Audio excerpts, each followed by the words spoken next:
Bulacan, si Franz Castro. Si Arlene Brosas, saka si Raul, oh. Yan yung mga bata ni Risa, lagi magkakatabi, solidong tatlo. First time in the history, ngayon lang tayo nagkaroon ng kidnapper nakaupo sa Kongreso. Yung 3 dekadang kalaban ng mga Marcos, pinapaiyak ngayon ni Ate Sara, hindi ka ba nag-iisip? Palibasa kasi yung utak mo, mas makitid pa sa iskinitang masikip. Bakit ba kasi nakalaya to? Tapos sinahayaan yung pag-alagala dyan sa Kongreso. Inuban na sa kakalaban sa gobyerno. Habang tinubuan na ng ugat si Satur Ocampo. Kaya ibalik nyo na sa kulungan to. Mamaya kayo pa makidnap neto. Kaya nakalaya to, nagbailan to ng 1.44 million yung animal na to.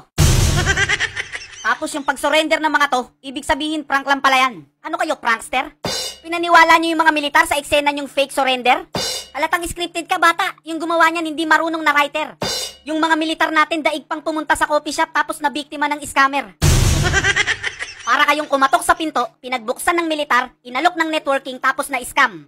Yung tipong umorder ka ng boxer short sa online tapos granada yung laman.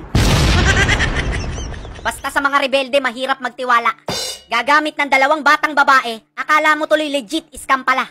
Tinalo pa yung bolerong manliligaw na dinadaan sa matamis na salita. Yung strategy nila parang bagong labas na cellphone, upgraded na. Hoy mga bata, dyan sa presscon sinong niloko nyo? Buti na lang kamo na videohan ng NTF-ELCAC yung pag-surrender nyo. Kayong 2 siguro yung na-appoint dyan para umarte tapos magsuku-sukuan. Para kayong sumabak sa Star Magic tapos nag-audition sa aktingan. Hoy, yung mga aktingan nyo dyan hilaw.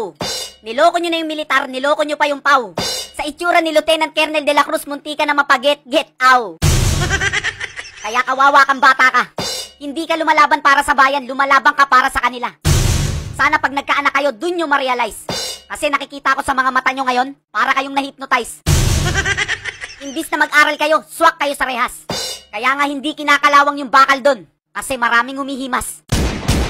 Kung sa school mamimili ka ng course, sa loob mamimili ka ng pangkat.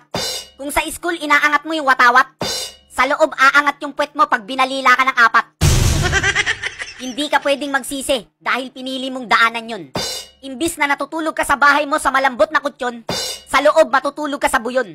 At kung sa labas hindi ka mapatino ng magulang mo, sa mayora mo sa loob titino ka dun. Kung sa labas masarap ang kinakain mo, sa loob kakain ka ng rancho. Kung sa labas matigas ang ulo mo, sa loob palalambutin niya ng bastonero. Ano ba kasi kayo, totoong so-surrender? O nagbago isip kasi tinakot ng mga rebels?